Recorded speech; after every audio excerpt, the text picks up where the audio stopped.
सास की चप्पल। जोधपुर के पास एक छोटा सा गांव था। गांव में जमुना अपने सास ससुर और पति के साथ रहा करती थी। जमुना का एक छोटा देवर भी था। जमुना की सास बहुत ही कंजूस थी।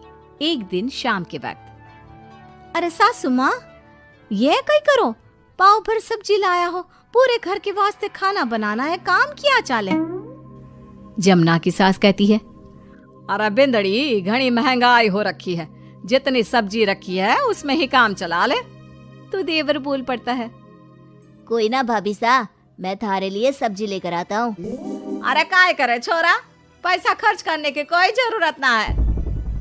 इसी तरह से जमुना की सास हर बात में कंजूसी किया करती थी। एक दिन जमुना ने देखा कि उसकी सास की चप्पलें काफी घिस चुकी हैं और ये देखकर जमुना ने उन चप्पलों को घर के बाहर फेंक दिया। अरे बिंदड़ी, मारी चप्पल ना मिल रही, थारे को पता है कि कठे है। सासू माँ, वो चप्पल तो मन ने घर से बाहर फेंक दी, बहुत घिस गई थी ना। अरे थारी भली होवे, मारी चप्पल क्यों फेंक दी, मैं अभी उठा कर लाती। अरे माँ, क्यों जिद करे है, मैं थारे को नई चप्पल दिला कर लाऊंगा। अरे रहने दे, तू भी बिंदड़ी की जबान बोलने लगा है। नहीं चाहिए चप्पल मने, मारी पुरानी चप्पल घनी पसंद है। अरे माँ, भाई ठीक तो कह रहा है, छोड़ ना पुरानी चप्पलों का चक्कर, चल मैं थारे को नई चप्पल दिला के लाता हूँ।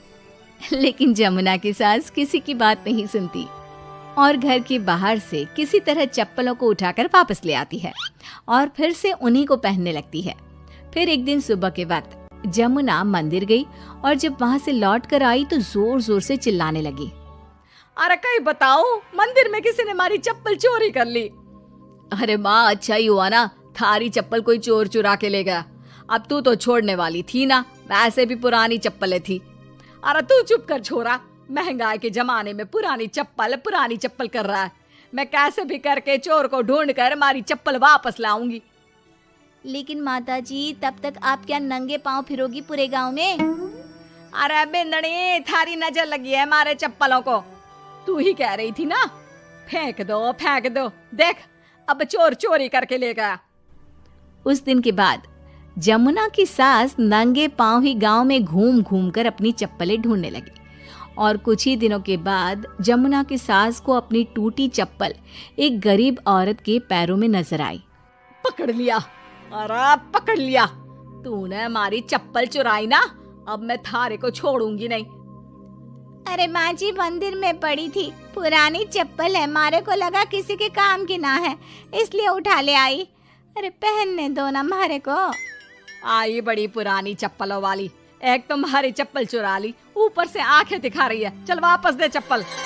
तभी छोटा बेटा वहां पहुंच जाता है और अपनी माँ को इस तरह देखकर कहता है, अरे माँ, क्या कर रही है, अच्छा ना लगे, छोड़ दे, बेचारी गरीब औरत है। मैं कह रहा हूँ ना, मैं थारे को नई चप्पल दिला कर लाऊंगा। ना बेटा, चप्पल तो मैं यही वाली पहनूंगी। ऐसा कहकर जमुना की सास ने उस गरीब औरत से वो चप्पलें छीन ली। इतने पैसे वाली होकर मुझ गरीब से टूटी चप्पल भी छीन ली।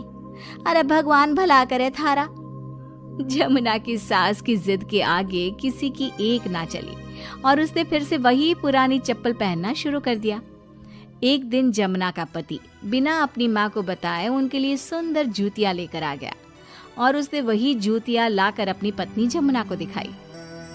देख जमुना, माँ के वास्ते कितनी सुंदर जूतियां लाया हूँ, माँ देखेंगी तो खुश हो जाएंगी। आप तो जूतियां ले आए हो, लेकिन सासू माँ ये जूतियां पहनेंगी ना, वो तो अपनी पुरानी चप्पल ही पहनने वाली है। अरे जमुना, एक बार चलकर माँ को देते हैं ना ये जूतियां, क्या पता पहनने को राजी हो जावे। माँ देख तो, थारे वास्ते मैं कितनी सुंदर जोधपुरी जूतियां ले आया हूँ।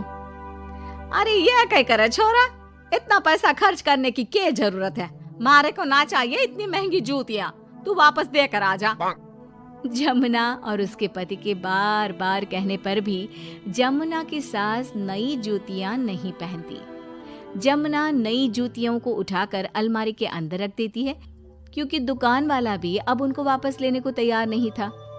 कुछ दिनों के बाद एक दिन सुबह के वक्त अचानक से जमुना की सास की जोर जोर से चिल्लाने की आवाज आती है। आवाज सुनकर जमुना, उसका पति और देवर तीनों दौड़कर घर के आंगन की तरफ आते हैं और वहां पर देखते हैं कि जमुना की सास आंगन में जमीन पर गिरी हुई पड़ी थी। अरे माँ, ये क्या हो गया? अरे मैं तो आंगन में गिर गई। अरे सासू माँ, आप गिर गई कैसे? चोट तो ना लगी ना थाने? अरे बिंदड़ी कहीं बताओ, पैर में बहुत जोर का दर्द हो रहा है। अरे सासू माँ, थारे पैर में तो सूजन आ गई, लगता है जोर की मोच लगी है। माँ, ये सब थारी जिद की वजह से हुआ है। सारे घर वाले थारे से कह के थक गए कि पुरानी चप्पल छोड़ दे छोड़ दे। भाई तो थारे लिए नई जूतियां भी ले आया, फिर भी तू ना मानी। हाँ देवर जी, आप ठीक कह रहे हो सकता है अब सासू माँ को हमारी बात समझ में आ जावे। अरे आ गई, बात समझ में आ गई, अच्छी तरह आ गई। पैर में बड़े जोर का दर्द हो रहा है। अब मारे को सारी बात समझ में आ गई। ला बेटा, जल्दी से नई वाली जूतियां ले आ। आज से ना मैं वही पहनने वाली हूँ।